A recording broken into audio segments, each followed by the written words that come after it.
Arsene Tuyisenge usinyira Rayon Sport byakiriye gute gusinyira Rayon Sport? Bene ndashimira Imana yabanye nanjye mu rugendo ahari nabona ko zimwe mu nzozi zanjye nanjye kuziraho narifuza gukina ikipe nkuru mu Rwanda ikipe buri wese ifite abafana benshi bikaba ari iby'agaciro.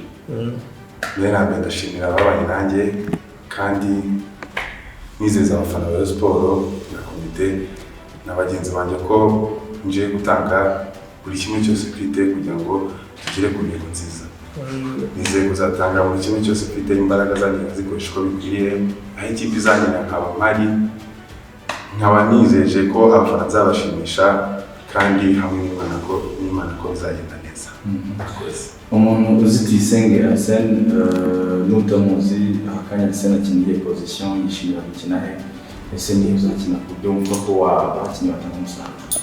Ndi umunataka uca ku mpande tunyamaso, navuga ko ku mpande ariho position yanjye niyumvamo kandi bizakunda atanga umusaruro. Perform yawe ni umuvuduko, amashoti, na dribble. Kuza muri Rayon Sport ubona bizagufasha iki?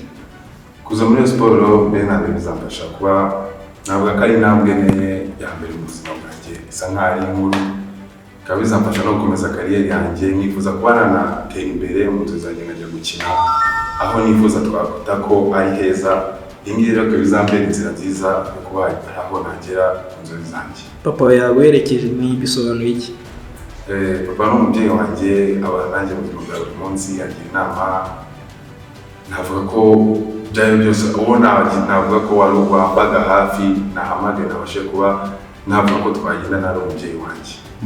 Urabizi ko uje mu ikipe y'abafana benshi mu gihugu ifite isaba byinshi, ese uri tayari bari gutanga icyo abafana basaba ko ari cyo cyambere jewe ndi tayari njemo hano, ikinzanye ndakizi gufasha ikipe nkayifasha nkayihabwa kimwe cyose mfite, kandi nizeye ko bizagenda neza. Ndizeye ubwanjye, nizeye ko tuzagera ku ntego nziza.